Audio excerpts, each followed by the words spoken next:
ভিন রাজ্যে বাঙালিদের ওপর হেনস্থার অভিযোগে পথে এবার বামেরাও। রুবি মোড় থেকে গড়িয়াহাট পর্যন্ত মিছিল করবে বামেরা। ভাষা আন্দোলনের সূচনা করছেন মমতা বন্দ্যোপাধ্যায় বীরভূমে, আর অন্যদিকে শহরে পথে নামছেন বামেরা। ভিন রাজ্যে বাঙালিদের ওপর হেনস্থার অভিযোগে পথে বামেরা। আজ রুবি মোড় থেকে গড়িয়াহাট পর্যন্ত মিছিল করবে বামেরা। মৌমিতা চক্রবর্তী আমাদের প্রতিনিধি রয়েছেন আমাদের সঙ্গে। মৌমিতা, বাঙালি হেনস্থার প্রতিবাদে বামেরাও পথে নামছে, ঠিক কি খবর?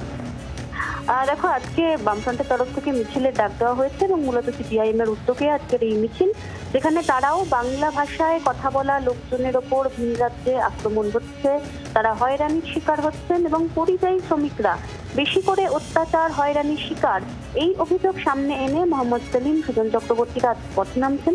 রুবির মোড় থেকে গড়িয়াহাট পর্যন্ত আজকে মিছিলের ডাক দেওয়া হয়েছে এবং সেই মিছিল শুরু হবে সন্ধ্যে 7টাতে। ধন্যবাদ মৌমিতা। রুবি মোড় থেকে এই মিছিল শুরু হবে, পথে থাকছেন বাম কর্মী সমর্থকরাও। বাংলা ভাষার অবমাননা, বাংলা ভাষার মানুষদের উপর হেনস্থা, বাংলাদেশে পুশব্যাক, একাধিক অভিযোগ নিয়ে সরগরম এই মুহূর্তে রাজ্য রাজনীতি। আর এবার পথে নামছে বামেরাও। বাংলার আওয়াজ, বাঙালির আবেগ, জি 24 ঘন্টা।